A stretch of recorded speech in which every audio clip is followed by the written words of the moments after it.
El paraíso promete igualdad. Pero ¿quién firma los testamentos? Predican un paraíso sin coches, sin casas, sin deudas, un mundo etéreo donde nada material importa. Pero aquí abajo, entre la niebla y la corbata, algunos parecen pelear por herencias, propiedades y dinero, como si el apocalipsis tuviera bolsillo. Hoy destapamos esa contradicción: paraíso en la boca, avaricia en los bolsillos.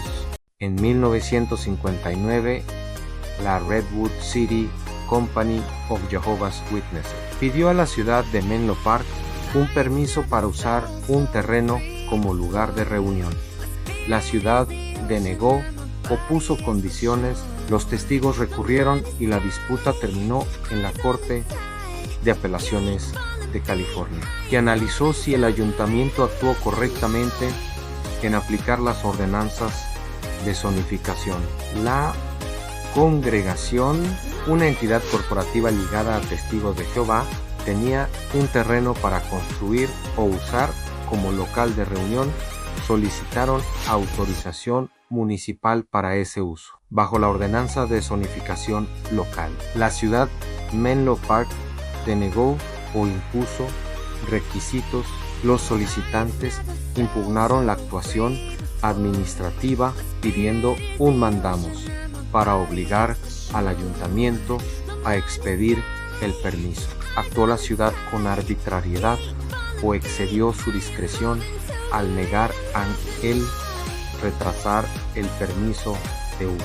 Se debía ordenar al ayuntamiento emitir el permiso, o la denegación estaba dentro de sus facultades administrativas y de planificación. El tribunal analizó la relación entre la ordenanza municipal y el derecho de la congregación a usar la propiedad para fines religiosos.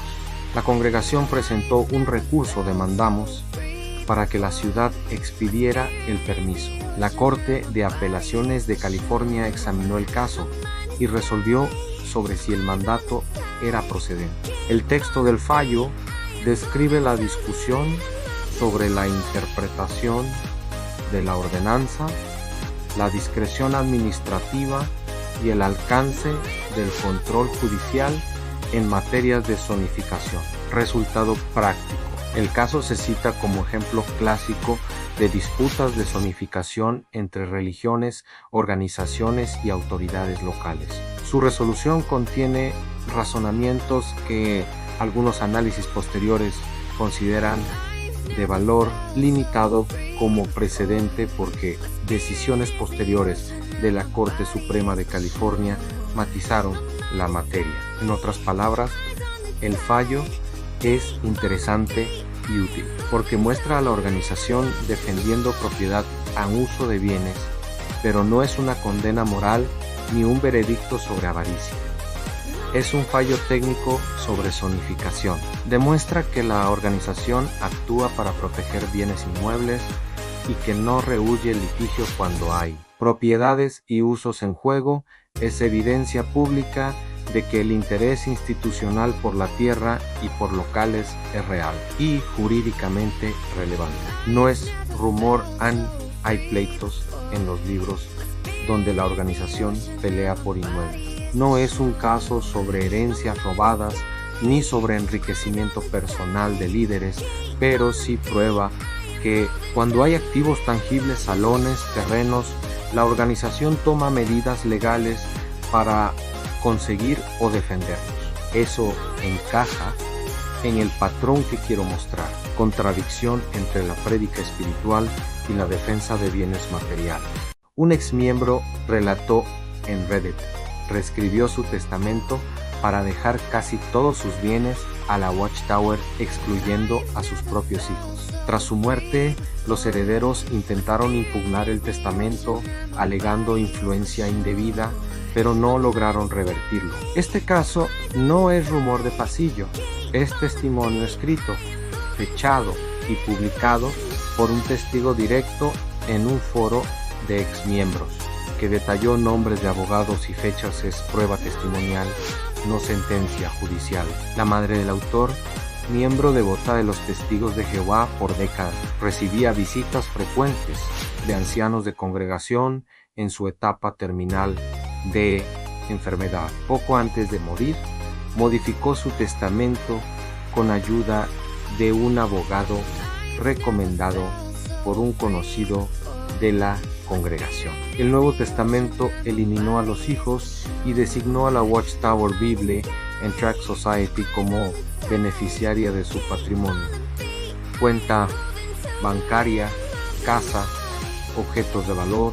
Los hijos descubrieron el cambio tras el fallecimiento y presentaron una impugnación alegando influencia indebida sobre persona vulnerable. Según el autor, el tribunal sucesorio admitió a trámite el recurso, pero finalmente validó el testamento por no poder probar coerción directa o incapacidad mental de la testadora. El autor detalla que el proceso legal fue costoso y traumático, y que finalmente perdieron la herencia familiar completa en favor de la organización religiosa. La figura clave es influencia indebida en derecho sucesorio. Ocurre cuando alguien presiona, manipula o condiciona a una persona vulnerable para cambiar su testamento a su favor. El problema es muy difícil de probar y, en este caso, el tribunal no encontró pruebas suficientes de coerción directa o falta de capacidad mental, así que se respetó la voluntad escrita de la fallecida. Resultado, la Watchtower recibió legalmente los bienes, aunque éticamente el caso fue devastador para los descendientes. Procedimiento legal y resultado: según el testimonio Nunon, fallece la madre con testamento modificado a favor de la Watchtower. 2. A los hijos presentan impugnación ante tribunal testamentario por influencia indebida. 3. El juez examina historial médico, fecha de redacción del testamento y testigos firmantes. 4. El tribunal falla que no hay pruebas suficientes de incapacidad mental o coacción directa. 5. El testamento se ejecuta tal como está redactado. La organización se queda con todos los bienes. Es un ejemplo documentado de cómo la influencia psicológica y doctrinal puede derivar en decisiones patrimoniales favorables a la organización y en perjuicio directo de la familia biológica. Muestra un patrón de priorizar el legado material a la Watchtower por encima de vínculos afectivos o la descendencia. Aunque no hay condena legal, la carga emocional del testimonio es brutal. Hijos desheredados, patrimonio perdido y la organización recibiendo bienes de un miembro moribundo. Ni la muerte escapa de sus notarios celestiales.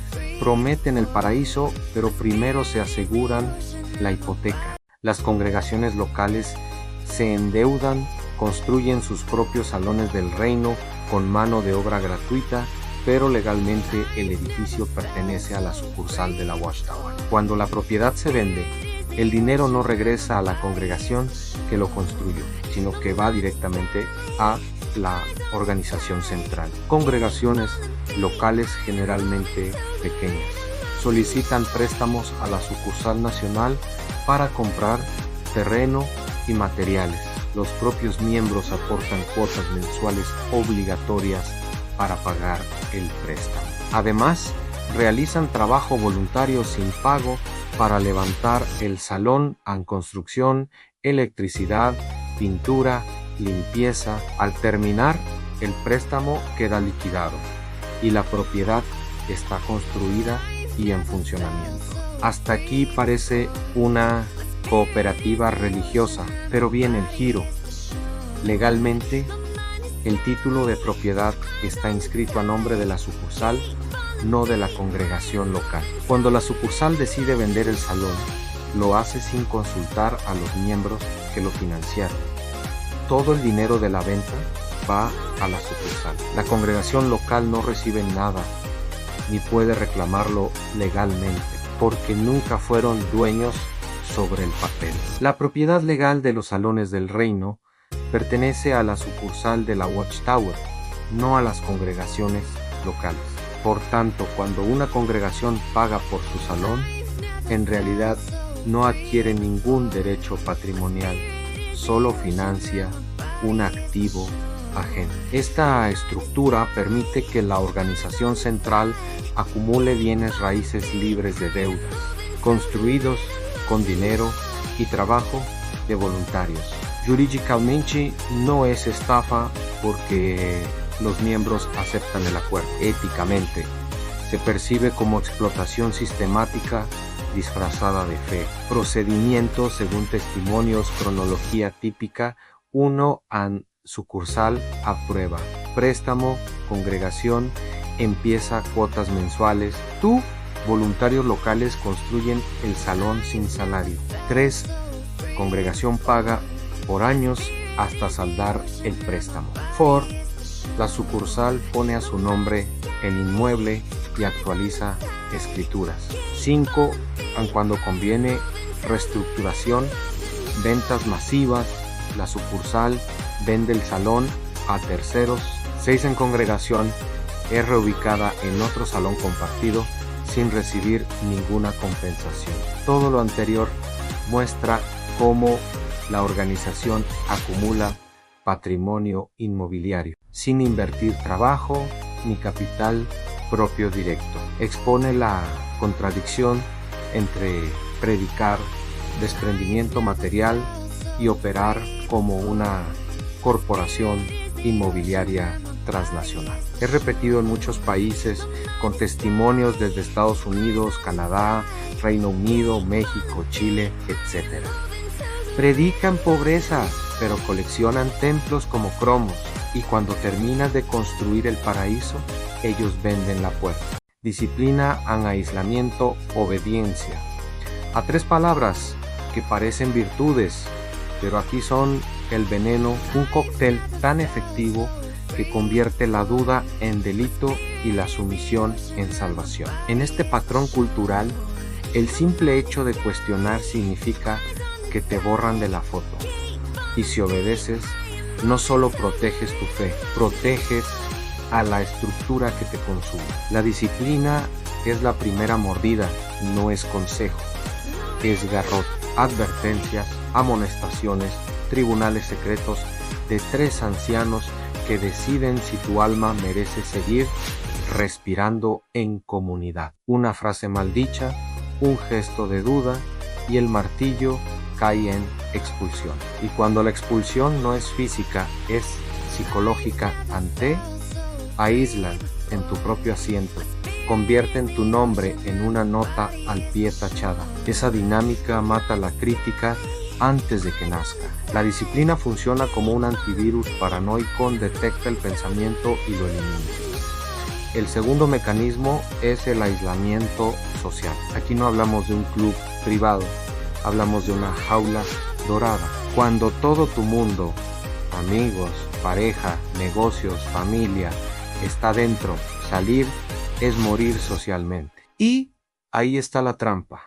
Quien se queda dentro pierde acceso a voces externas, pierde la posibilidad de consultar a un abogado, a un psicólogo, a un simple amigo. Entonces, cuando llega la hora de tomar decisiones cruciales, un testamento, una herencia, una donación, todo se decide en esa burbuja. Afuera no hay nada. Adentro, la única voz que queda es la del anciano, que te recuerda, haz lo correcto para con Jehová. ¿Y qué es lo correcto? Firmar donde ellos apuntan. Tercer veneno, la obediencia absoluta. Aquí no existe el yo pienso, solo el ellos dicen. Una cadena de mando milimétrica a miembro, ancianos, sucursal, sede mundial, y en esa escalera la voluntad personal se diluye hasta ser nada. La casa que construiste, las tierras que cultivaste, el dinero que ahorraste, terminan registrados no a tu nombre, sino a nombre de la estructura que manda. La obediencia hace que lo privado se transforme en patrimonio colectivo pero no de todos del aparato centralizado que decide quién se beneficia. El resultado de esta tríada diabólica.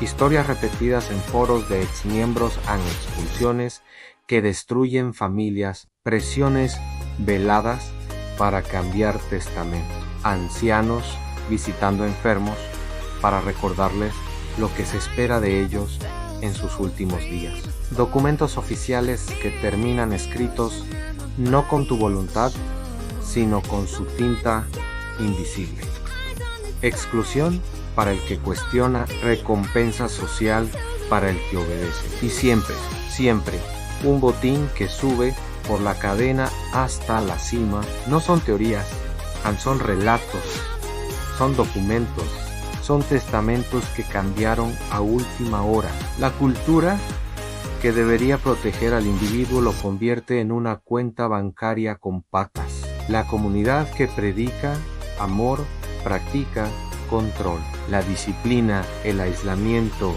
y la obediencia son el algoritmo perfecto para un traspaso patrimonial disfrazado de fe. Así es como se construye un patrón: obedeces y perteneces, dudas y desapareces. Y mientras tanto, la estructura sonríe, porque cada alma sometida es también una firma asegurada. Aquí no hablamos de doctrinas flotando en el aire ni de reglas abstractas.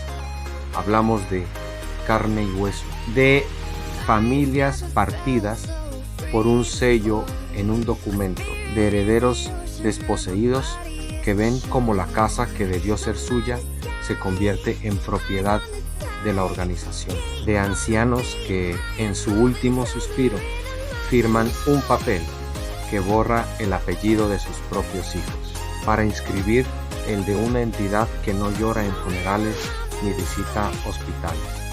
El precio humano es brutal. Un hijo que queda fuera de la herencia porque fue etiquetado como apóstata. Una viuda que se encuentra con que la escritura de la casa ya no le pertenece. Un nieto que jamás recibe el terreno que su abuelo había prometido. No son parábolas bíblicas, son historias concretas, con nombres, con lágrimas, con juicios en tribunales.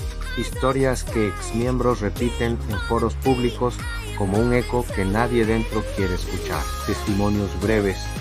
Me expulsaron 3 semanas antes de la muerte de mi padre. Nunca me incluyó en su testamento. Vendimos la propiedad de la familia porque dijeron que era la mejor manera de servir. Mis abuelos donaron todo, murieron con deudas y sin seguro médico.